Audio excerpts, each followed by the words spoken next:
and we are today going to be reading chapter 3 of The Billionaire Boy by David Walliams. Now, in chapter 1, we met Joe Spud, and in chapter 2, so far we've learned that he has no friends, and his dad has agreed that he can go to an ordinary school and be an ordinary boy there, just so he can make some friends. So we're now going to read chapter 3. Now, chapter 3 is called Who's the Fattiest? Doesn't sound very kind, does it? So let's go. Finally, the big day came. Joe took off his diamond-encrusted watch and put his gold pen in the drawer. He looked at the designer black snakeskin bag his dad had bought him for his first day at his new school and put it back in his cupboard. Even the bag that the bag had come in was too posh, but he found an old plastic one in the kitchen and put his school books in that. Joe was determined not to stand out. From the back seat of his chauffeur-driven Rolls-Royce, he had passed the local comprehensive many times on his way to St. Cuthbert's and seen the kids pouring out of the school, a rushing river of swinging bags and swear words and hair gel. Today, he was going to enter the gates for the first time. But he didn't want to arrive by Rolls-Royce. That would be a pretty good hint to the other kids that he was rich. He instructed the chauffeur to drop him off at a nearby bus stop.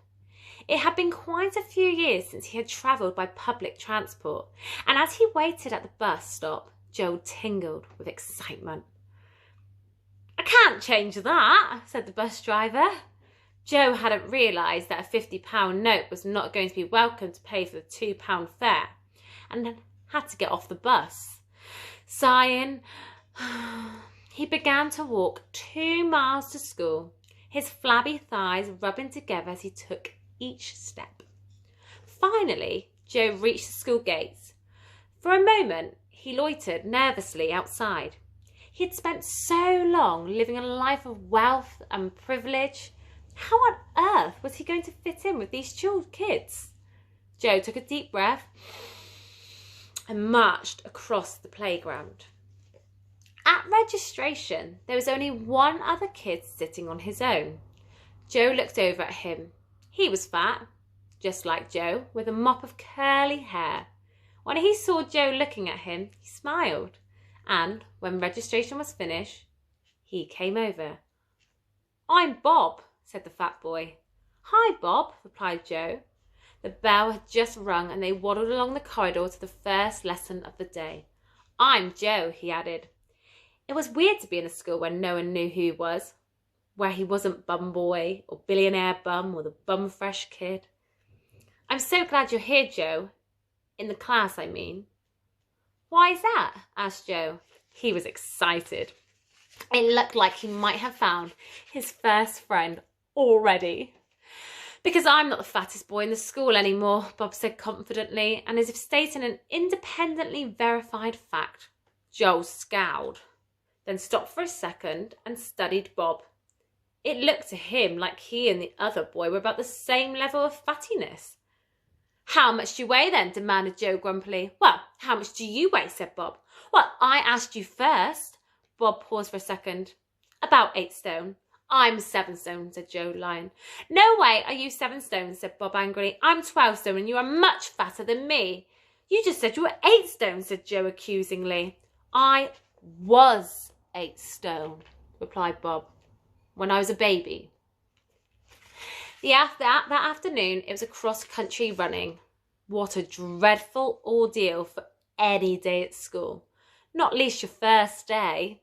It was a yearly torture that seemed designed solely to humiliate those kids who weren't sporty, a category Bob and Joe could definitely be squeezed into. "Where is your running kit, Bob?" shouted Mr. Bruce, the sadistic PE teacher, as Bob made his way onto the playing field. Bob was wearing his Y-fronts and a vest, and his appearance was greeted by a huge wave of laughter from the other kids. "Someone must have hidden it, sir," answered her shivering Bob. Likely story, scoffed Mr. Bruce. Like most PE teachers, it was difficult to imagine him wearing anything other than a tracksuit. Do I still have to do the run, sir? Asked the hopeful Bob. Oh, yes, boy.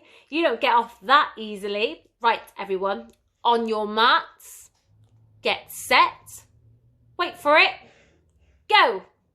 At first, Joe and Bob sprinted away like all the other kids. But after about 3 seconds, they were both out of breath and were forced to walk.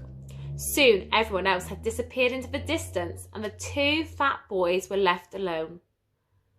I come last every year, said Bob, unwrapping a Snickers and taking a large bite.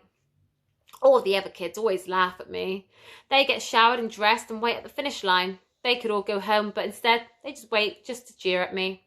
Joe frowned. That didn't sound like fun.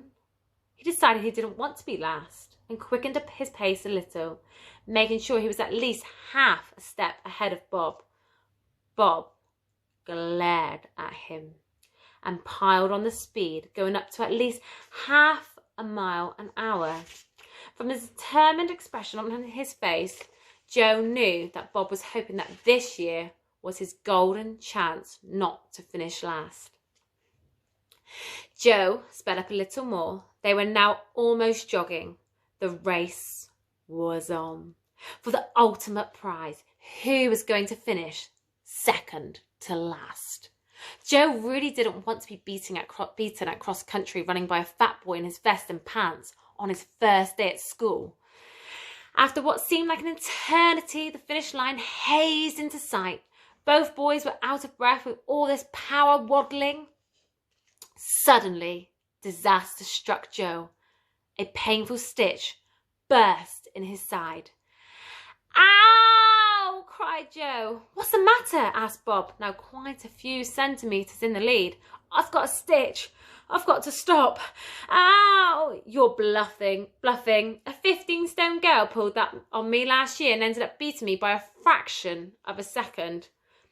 Ah, it's true, Joe said, holding his side tightly. I ain't falling for it, Joe.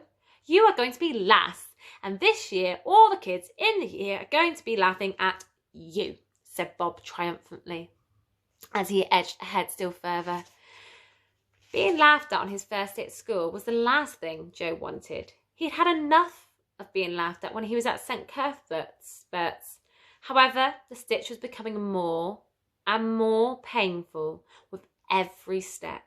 It was as if it was burning a hole in his side.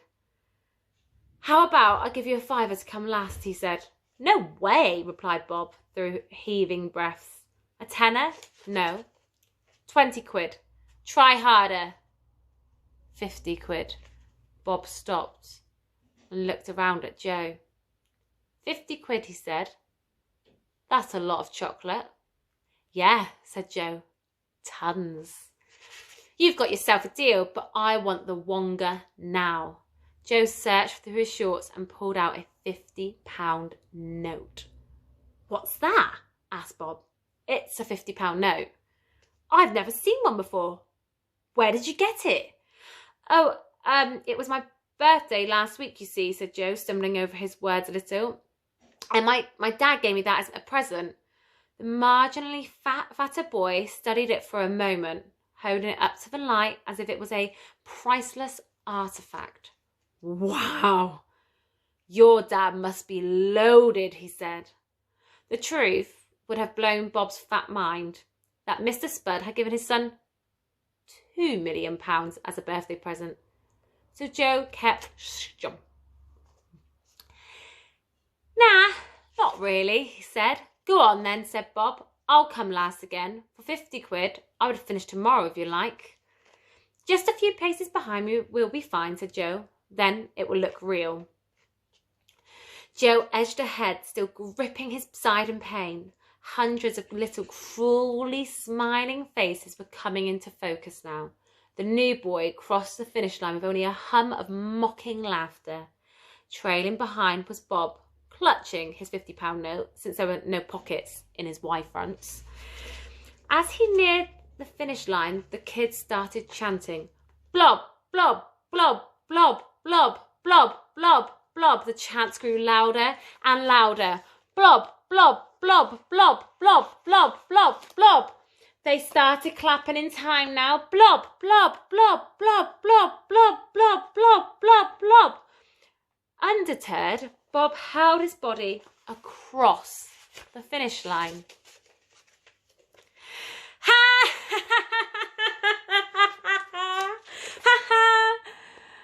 Look at all of them laughing at him. So awful.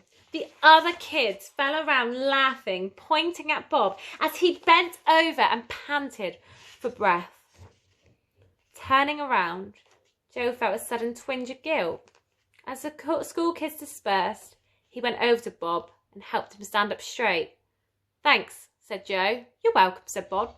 "To be honest, I should have done that anyway. If you came last on your very first day, you'd never hear the end of it. But next year, you're on your own. I don't care if you give me £1,000,000. I ain't coming last again." Joe thought about his £2 million birthday cheque. "What about £2 million?" he joked. "Deal," said Bob, laughing. "Imagine if you really did have that much money. It would be crazy. I guess you could have everything you ever wanted." Joe forced a smile. "Yeah," he said. "Maybe." I wonder why Joe said maybe at the end. I think it's because Joe knows that having all that money didn't get him everything that he wanted. All he wants is a friend. Is Bob going to be that friend? We'll find out. See you later.